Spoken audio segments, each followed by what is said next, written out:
आप किसी रिश्तेदार के पास जाते हो, अपनी प्रणाम दुआ करके उसके बाद क्या बातें करते हैं, केवल सांसारिक बातों का ही वहां पर दौर शुरू हो जाता है। परमात्मा की चर्चा नहीं चल सकती, नहीं चल पाती। तो इस प्रकार सत्संग में आते हैं तो परमात्मा की महिमा हमें सुनने को मिलती है। एक दूसरे भक्तों को हुए सुखों को हम देखते हैं, उनके ऊपर आई आपत्ति को टला देखते हैं, तो हमारा दृढ़ विश्वास बनता है।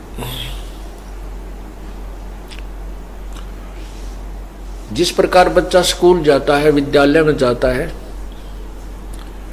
तो बहुत से शिष्टाचार को वो एक दूसरे बच्चों को देखकर ही सीखता है। ठीक इसी प्रकार आप सत्संग में आते हो, पुराने भक्तों को देख करके आप उन जैसा ही अपना व्यवहार करते हो, उन्हीं की तरह बैठना, उठना, आहार व्यवहार करना, तो ये सब आप यहाँ सत्संग से सीखते हो। इसलिए सत्संग में आना बहुत आवश्यक है, अति आवश्यक है। कबीर साहब तो कहते हैं, राम बुलावा भेजिया दिया कबीरा रो, जो सुख है संत के संग में वो बैकुंठ में ना हो। परमात्मा कहते हैं कि जो जिनको भगवान की महिमा का और संत की महिमा का ज्ञान हो गया, तो वो इस प्रकार का उनका भाव बन जाता है, जैसे किसी को यहाँ का भगवान कहे कि चलो तुम्हें स्वर्ग में स्थान देता हूँ, तो उस भक्त के मन में नहीं आती कि मैं स्वर्ग चलूं, क्योंकि उसको ज्ञान होता है कि स्वर्ग क्या चीज है। स्वर्ग के विषय में वो तत्व ज्ञान युक्त भक्त परिचित होता है कि स्वर्ग तो सबसे गलत स्थान है। जैसे स्वर्ग में जाने वाला व्यक्ति अपने पुण्यों का धनी होता है, साहूकार होता है, सेठ होता है, उसके पास पुण्य नाम की कमाई बहुत होती है और उसको स्वर्ग में रखा जाता है। स्वर्ग में हर सुविधा है, वहां काम कोई नहीं है, एक कॉमन स्वर्ग में, तो वहां हर सुविधा है। जैसे होटल में चले जाते हैं, रेस्टोरेंट के अंदर कोई साहूकार सेठ व्यक्ति चला जाता है, तो वहां पर वो रुकता है रात्रि में या 1-2 दिन रुकता है, तो वो जो चाहे जो इच्छा करता है वहाँ खाने पीने को मिलता है, हर सुविधा होती है। और जितना बड़ा सेठ होता है वो अच्छे बड़े रेस्टोरेंट में पहुंच जाता है कि उसके पास घना धन है।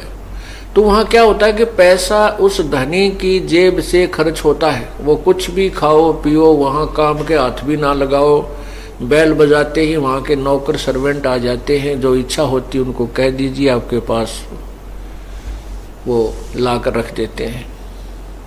लेकिन वो पैसा आपका ही आपकी गांठ से खर्च हो रहा है और वो पूंजी आपकी समाप्त हो रही है।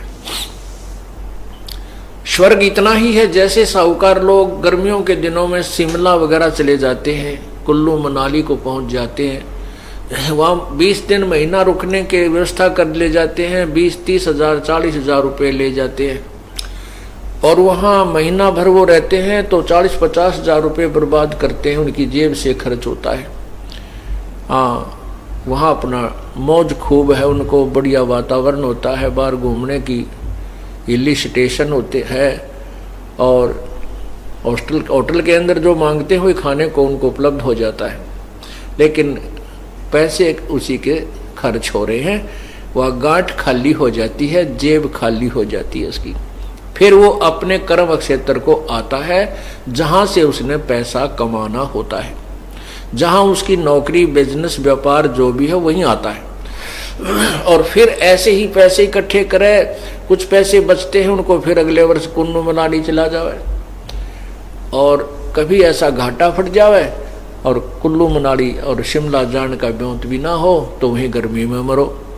इसी प्रकार ये स्वर्ग जो है ये ऐसा एक रेस्टोरेंट है, यहाँ जो पुण्य दान धर्म मंत्र जाप आदि करते हो उनकी कमाई को स्वर्ग में जाकर के आप व्यर्थ कर देते हो। और वहां जब वो आपकी पूंजी समाप्त हो जाती है तो आपको स्वर्ग रूपी होटल से बाई फोर्स निकाल दिया जाता है। जैसे यहां आपके श्वास पूरे होते ही आपको यहां से चलता कर दिया जाएगा। और इसी प्रकार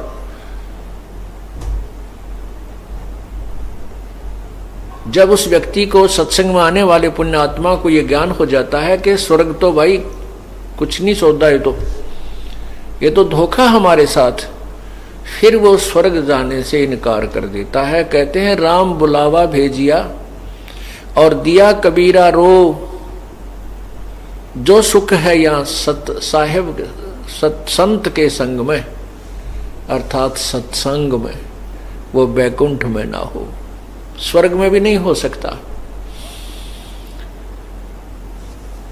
इसलिए जो पुण्यात्मा सत्संग में आते हैं वो बहुत ही पुण्यों के धनी हैं।